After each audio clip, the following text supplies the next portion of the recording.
Hello there. Thank you for clicking on this video. This is Cultivate the Soul channel. Out of the thousands of things you could be watching right now, you chose this. And that might not be a coincidence. If your life feels like a loop, wake up, work, feel drained, repeat. If you've ever asked yourself, why do others move forward while I stay stuck? Or if you're craving change, but you have no idea where to start, then this video might be exactly what you need. Before we dive in, if you're into personal growth, mindful living, and becoming the best version of yourself, make sure to hit that subscribe button and turn on the notifications. This channel is here to walk with you through the best, deepest, and most practical books, so you don't just know more, but live differently. Now, let's begin a journey together. A journey through 7 habits that can completely transform your life. Stephen R. Covey wasn't just an author.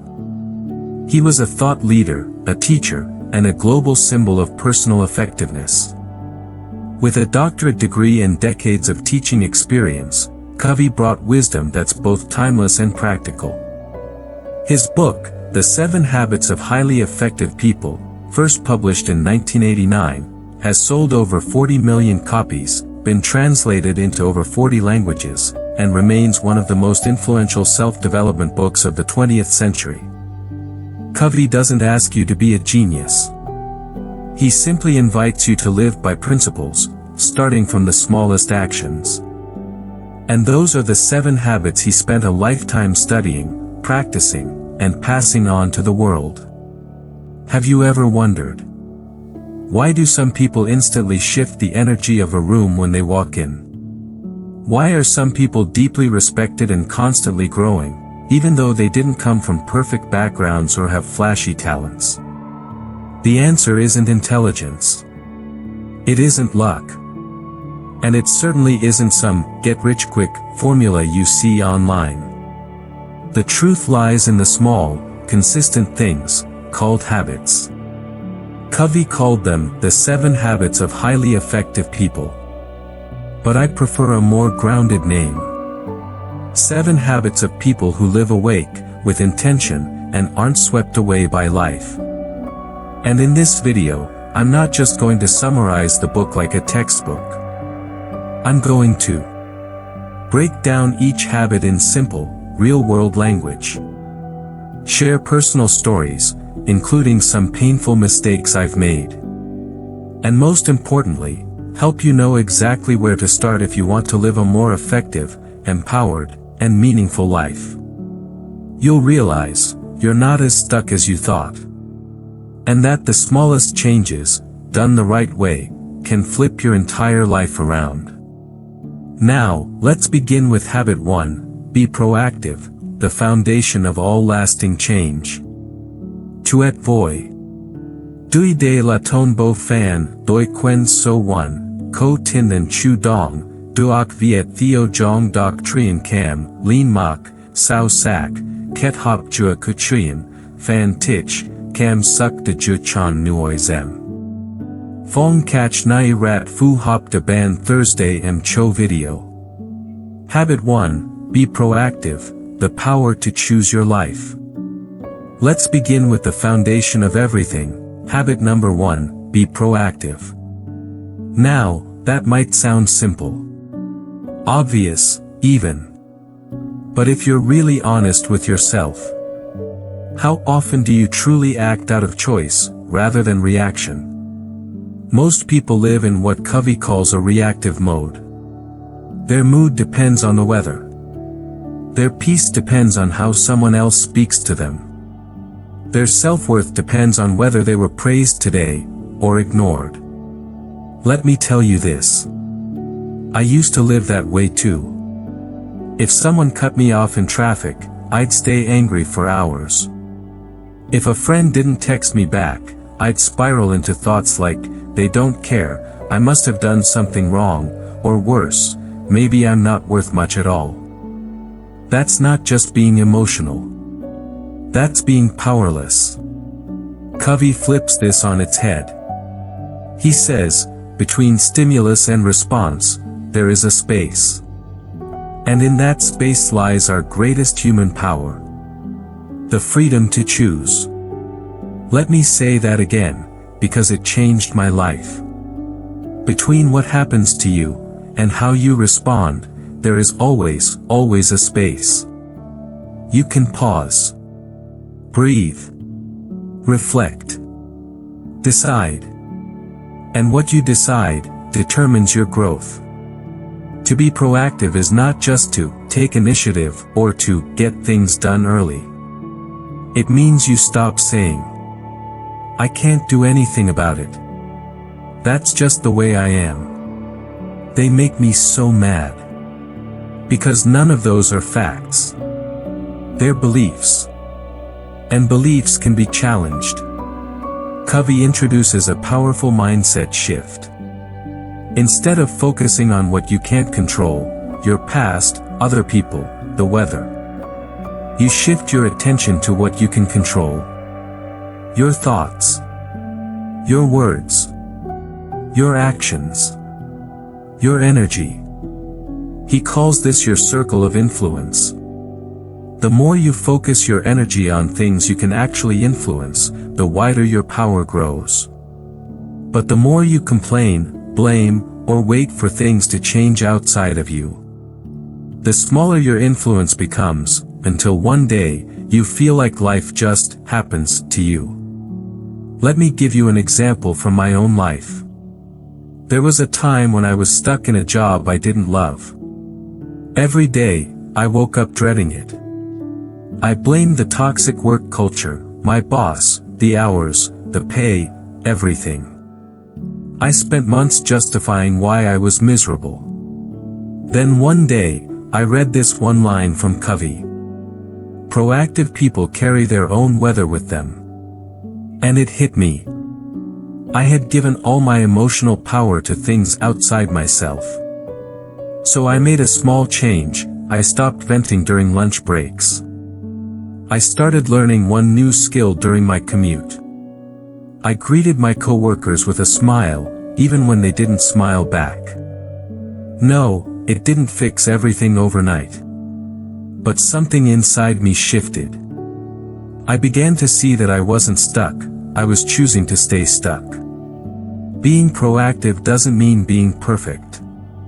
It means taking responsibility for your energy, your mindset, and your direction, regardless of your circumstances.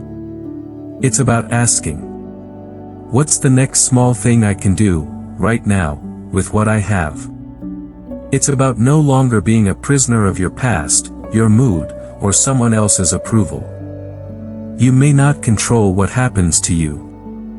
But you always control how you respond. And that makes all the difference. Today, just for today, notice your reactions.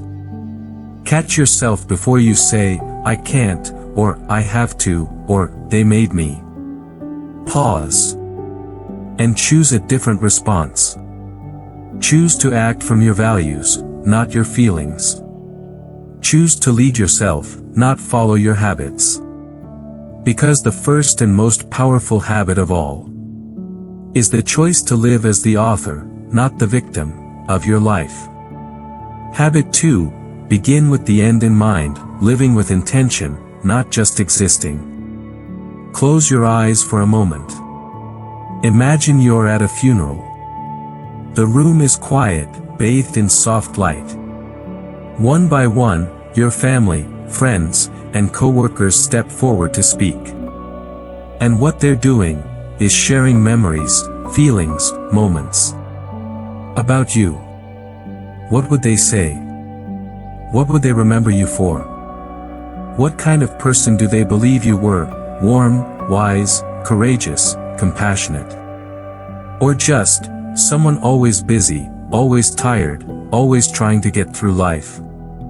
Stephen Covey opens this habit with something many of us avoid, thinking about death.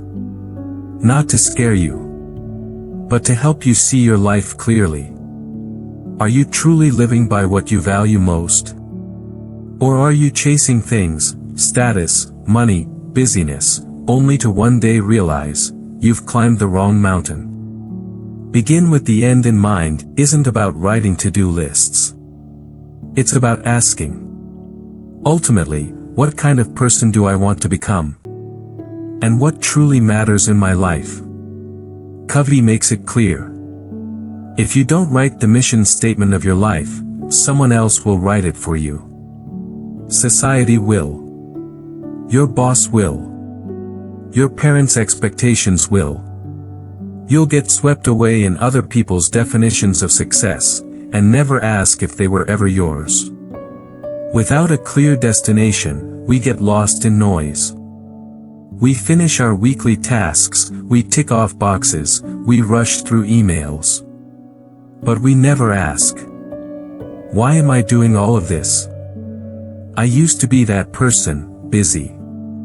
I thought that if I just worked harder, faster, better, I'd eventually feel happy. But the more I chased, the emptier I felt. Until one day, I stumbled on a question from Covey that hit me like a brick. If today were your last day, would you feel peace, or regret? I didn't even want to answer at first. But I knew the truth. I would regret it. That's when I sat down and wrote my own personal mission statement. Nothing fancy. Just a few simple, honest lines. I want to live kindly. I want the people I love to know they are loved. I want to use whatever gifts I have to make the world a little better. And from there, I began to shift, slowly, gently. Covey suggests getting clear on your key roles in life. Who are you? A parent? A friend? A healer? A student? An artist? For each role, ask yourself, who do I want to be in this role?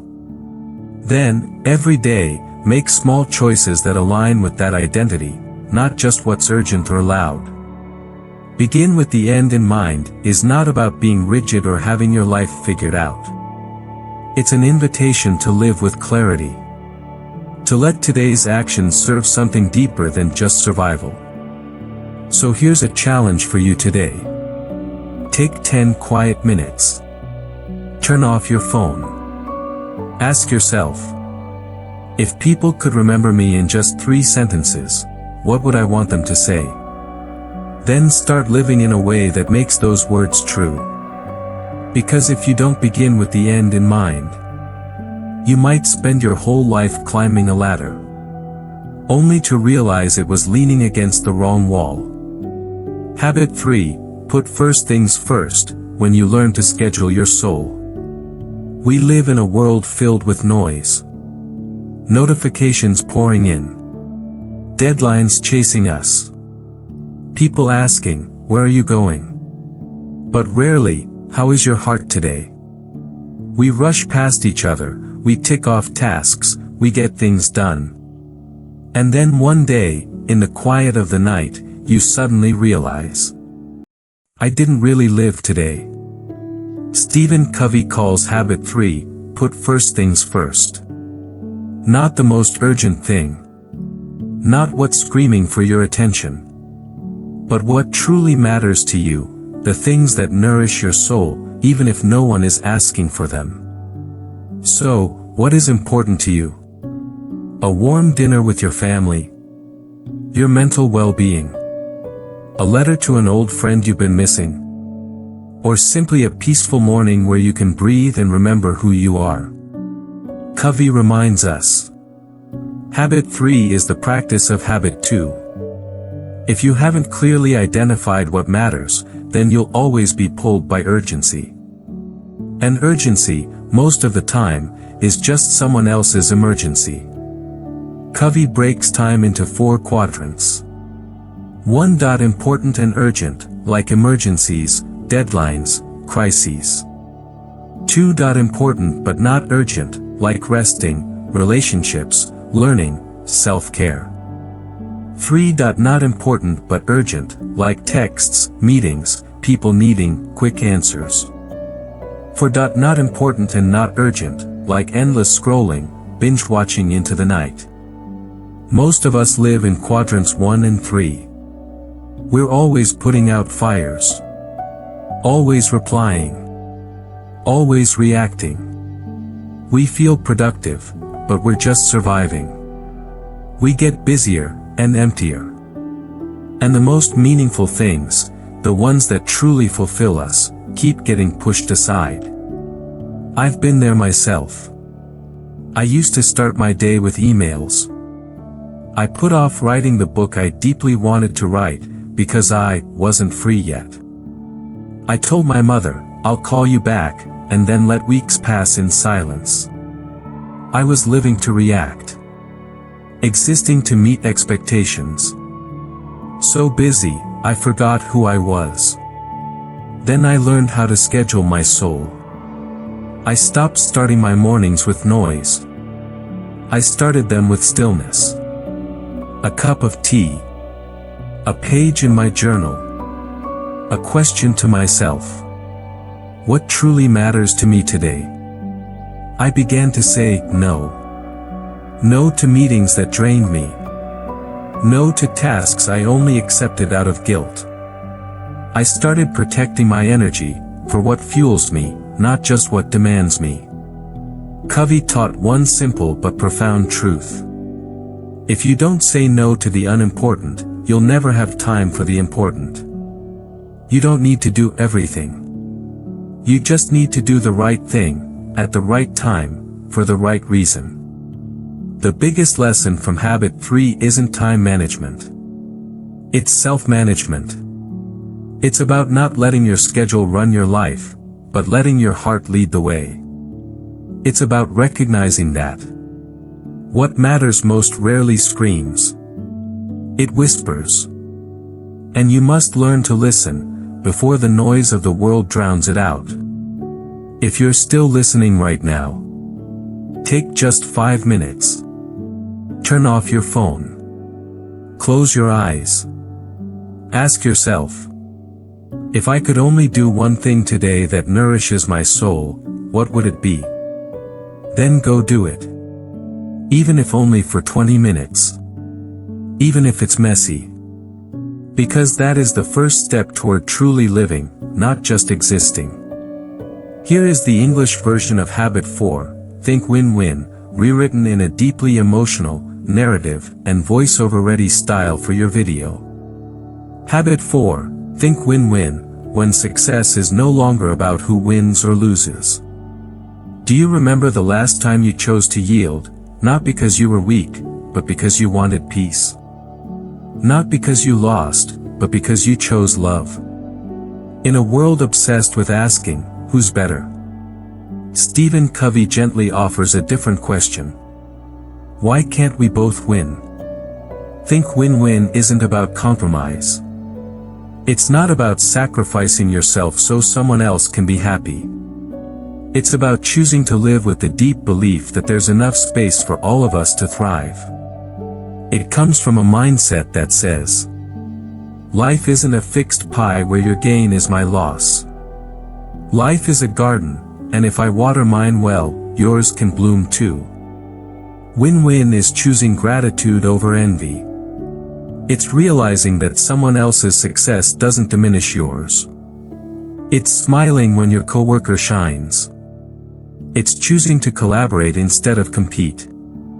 To lift others, not because you want something, but because you're full enough not to need to tear others down. But here's the truth.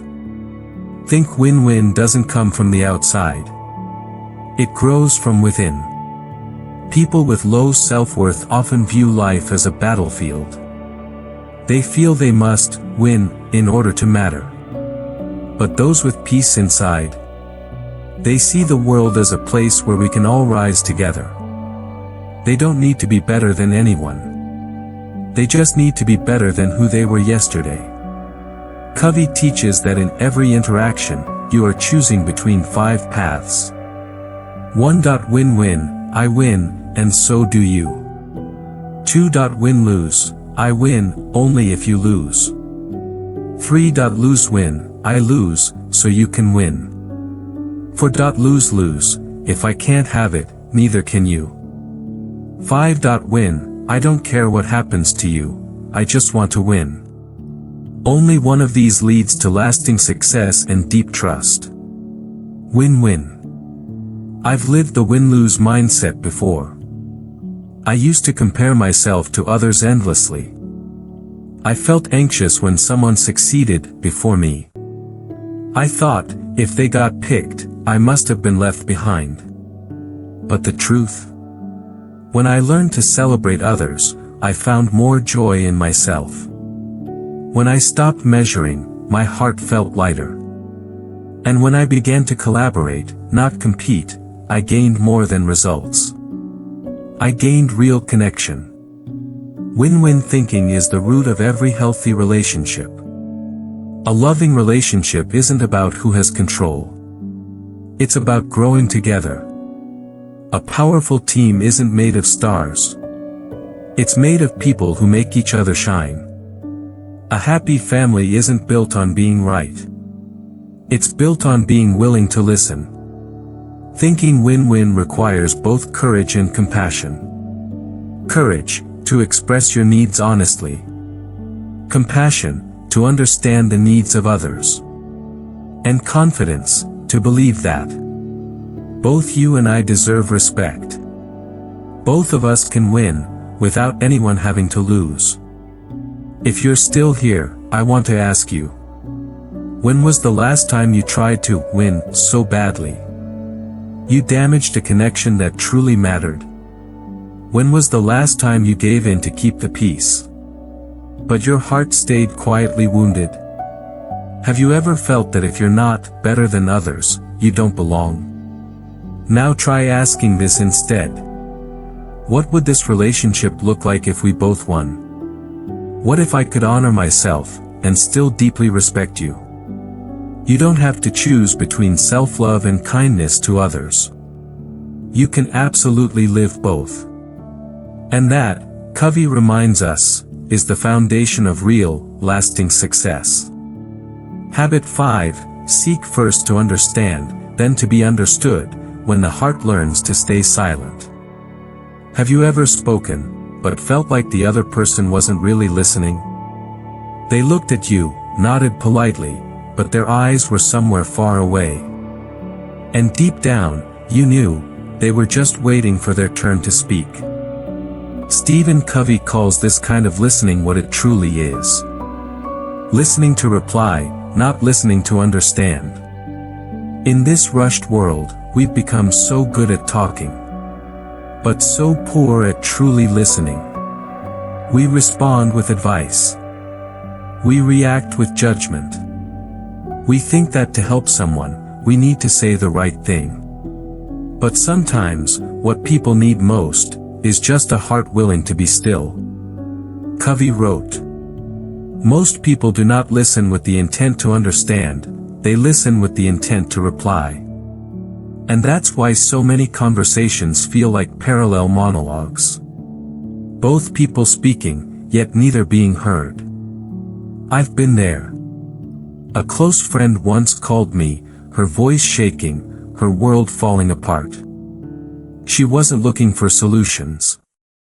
She was longing to be seen. But I, armed with all my good intentions, rushed to give advice. You should do this. You need to stop crying. You have to be strong. And then, she went quiet. Not because she felt better, but because she no longer felt safe to share. Covey teaches that to truly understand someone, we must go through 4 levels of listening. 1. Pretending to listen, you're physically there, but mentally gone. 2. Selective listening, you only hear what you want to hear. 3. Attentive listening, you hear the words, but stay in your head. 4. Empathic listening, you listen with your heart, your presence, your full self. Only at the final level does real connection begin. Only when someone feels heard, do they start to truly hear you. Empathic listening isn't easy. It asks you to set aside your ego, to pause your need to respond, to stop analyzing, to hold back judgment. It invites you to simply be there, to become a safe place where someone can pour their heart out without fear. Covey once said, "Empathic listening is the key to opening another person's heart. Because no one wants to share their pain with an impatient ear. No one feels safe in the presence of a distracted gaze. And certainly, no one opens up to someone who always thinks they're right." Do you remember the last time someone truly listened to you? No interruptions. No quick fixes. Just a warm presence that told you, "I'm here. I get it. You're not alone." When was the last time you offered that to someone else? When you start living habit 5, things change. Your children begin to trust you more. Your partner starts to open up. Your coworkers start to cooperate. And you begin to be heard, not because you speak well, but because you listen deeply. Try this today. If you meet someone who's angry, hurting, or afraid, don't rush to fix it. Don't say, "I understand," before you truly do. Instead, ask, "How are you feeling right now? What's hurting you the most?" Then listen. Listen not with your ears alone, but with your whole heart. Because sometimes, just being understood, is already a kind of healing. Habit 6, synergize, when differences don't divide, but unite. Have you ever seen a beautiful puzzle completed? Each piece unique, none exactly the same, none perfect on its own. But together, when placed just right, they create something breathtaking. That is synergy. In this world, every person carries their own puzzle piece. Their own way of thinking. Their own way of living. Their own fears, dreams, and truths. And we've often been taught, find people who are like you. Stick with those who think the same. Avoid those who are too different. But Stephen Covey offers us another path. The path of synergy. Synergy isn't just teamwork. It's not simply, together we're stronger. Synergy is when 1 + 1 is greater than 2. It's when two people, completely different, create something neither could do alone. Synergy is when differences are no longer walls, but bridges. When you don't just accept others, but you actually value what makes them different. Covey shares this image from nature. A tree standing alone is vulnerable to storms. But trees that grow close to others, their roots intertwine beneath the soil. They don't compete. They connect. They survive through each other. Humans are the same. We grow stronger when we learn to coexist in difference. But why are we so afraid of differences? Perhaps because the ego always wants to be right. Because different feels uncomfortable. Because it's easier to stay around people who think like us. But Covey reminds us, if two people agree on everything, one of them is unnecessary. It's disagreement that makes conversation meaningful. It's diversity that expands our vision. And it's through healthy conflict that we become wiser, deeper, and more whole. Covey doesn't ask us to lose ourselves in others. He invites us to stand strong in who we are, while learning to listen, honor, and connect with those who are unlike us. When you stop defending your opinions, when you open your heart to the unfamiliar, you start to see the hidden beauty in diversity. A truly synergistic team looks like this. One person dreams wildly, another grounds the vision.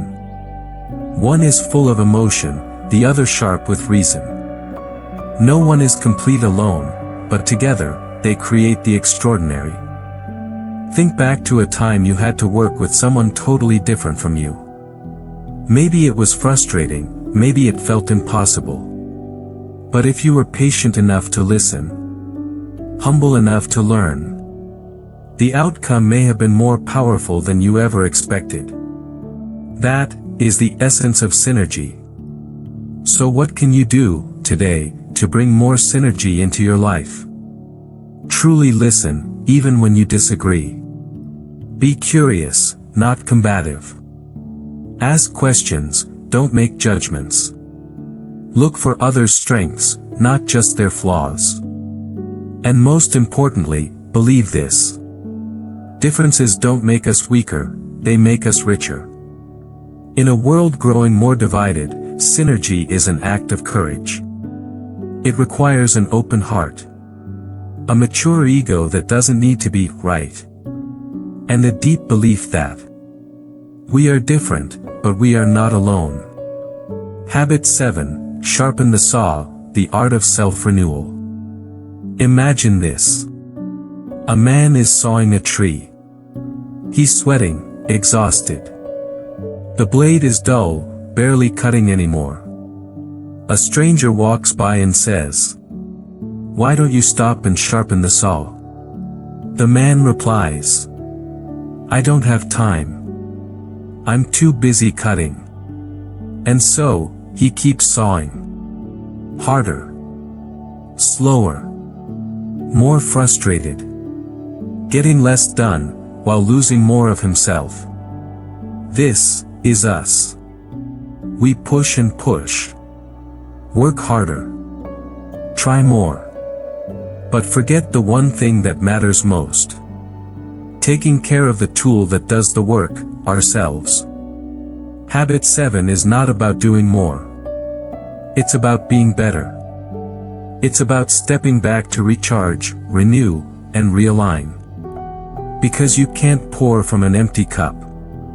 You can't keep giving without restoring your own strength. Covey calls it sharpening the saw. For blades. For parts of you. All needing care. Physical, your body. Move it. Nourish it. Rest it. This is your energy source. Without it, everything suffers. So walk. Stretch. Eat real food. Sleep like you matter. Because you do. Mental, your mind. Read. Think. Write. Learn. Your mind is a garden, what are you planting in it? Feed it ideas that challenge you. Surround yourself with people who stretch your thinking. Turn off the noise. Find stillness. Spiritual, your purpose. Not just religion, but meaning. Why are you here? What lights you up? This might be prayer, meditation, nature, music, journaling. Whatever reconnects you to you. The deeper, quieter, more eternal part. When the world gets loud, come home to this space. Because without purpose, success feels empty. Social emotional, your heart. Relationships. Connection. Compassion. Your ability to love and be loved. Spend time with those who see you. Have honest conversations. Practice empathy, with others, and with yourself. And sometimes, put the phone down. And just be fully present with someone. When you sharpen these 4 dimensions, you don't just survive, you thrive. You become clearer, stronger, more alive. You handle stress better. You solve problems faster. You don't burn out. You light up. But here's the truth. Sharpening the saw isn't always glamorous. It's not a grand moment. It's the quiet, daily habits. Choosing a walk over another scroll. Journaling instead of numbing. Calling a friend instead of isolating. Reading 1 chapter a day, not waiting for motivation. Covey reminds us. You are not a machine. You are a whole human being.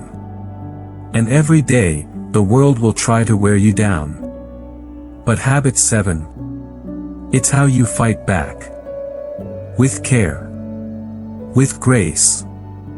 With intention. So today, pause. Sharpen your saw. Because the most important project you'll ever work on is yourself. The integration of the 7 habits, where mind, heart, and action intertwine. Something extraordinary happens when you don't just read these 7 habits, but actually live them. At first glance, they may seem simple, each habit like a separate seed. But as you practice them deeply and consistently, you'll begin to notice. They take root, grow, and intertwine, forming a living forest within your soul. The first 3 habits are your foundation, what Stephen Covey calls private victories. They're quiet, unassuming, but they're what shape the essence of who you are when no one is watching. Habit 1 teaches you to take responsibility for your own life, to stop blaming, and start leading. Habit 2 asks you to pause, and ask yourself, what am I really living for? Habit 3 demands commitment. It challenges you to honor what truly matters, even when it's difficult. These first 3 habits spark a revolution within. You're no longer a passive victim of circumstance. You become the author of your story. The next 3 habits open the doors to a greater world, one of connection, cooperation, and compassion. Habit 4, think win-win, shifts your mindset from scarcity to abundance. Life is no longer a competition, it's a space where everyone can grow. Habit 5 teaches you to stop reacting, and start truly listening. Listening not to respond, but to understand. Because only when the heart feels understood, do walls come down. Habit 6, synergize, is the highest form of collaboration. It's where differences become assets, not threats. You begin to see, none of us is as strong as all of us. And finally, habit 7. Quiet. Yet vital, sharpen the saw. It won't earn applause. No one will praise you for meditating, reading, or exercising in the early hours. But it is the life force that sustains everything else. Without renewal, you burn out. Without nourishing your body, mind, heart, and spirit, even the strongest habits will fade. Habit 7 is the breath behind the entire system. When you integrate all 7 habits into your life, you don't just become more effective. You become a person of real influence. Not because of what you say, but because of who you are when you walk into a room. You inspire not through perfection, but through calm presence, clear purpose, and quiet strength. You stop living fast, and start living deep. You no longer chase shallow success. You build lasting value from within. Stephen R. Covey didn't just give us a method. He gave us a lens, a way of seeing ourselves and the world that is. Authentic, human, and profoundly transformative. And if there's one thing you should remember from this journey, let it be this. You don't need to become someone else. You just need to become the best version of yourself. And that journey begins with choosing to live intentionally, habit by habit. Start today. One small step. One proactive choice. One quiet morning. One moment of truly listening with your heart. Because you never know how a single small habit could end up changing your entire life. Here is the English version of your emotional and inspiring video closing section, written in a flowing, voiceover-friendly tone. Dear listener, if you've stayed with me until this very moment, then I believe something within you has already begun to shift. A small light. A gentle stirring in your heart. A quiet whisper that says, I can live differently. More deeply. More meaningfully. The 7 habits don't promise quick success. They don't offer shortcuts. But what they do give is a compass. A way to stay grounded in a world that constantly tries to pull us in all directions. When life gets noisy, rushed, and overwhelming, you still have a choice. To slow down. To live with clarity.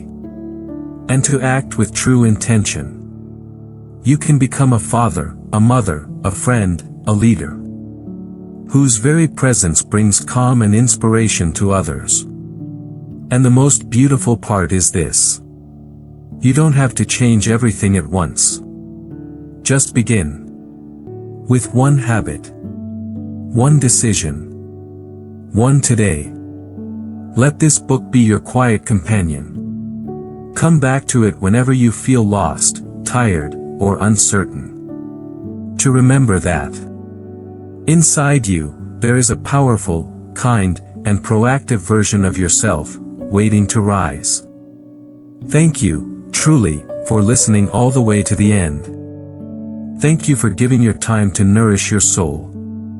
If you found value in this message, please subscribe to the channel, share this video with someone you care about, and leave a comment so I know you're walking this journey too. Because you deserve a life that is not only productive, but whole, intentional, and deeply inspiring. I'll see you again in the next video.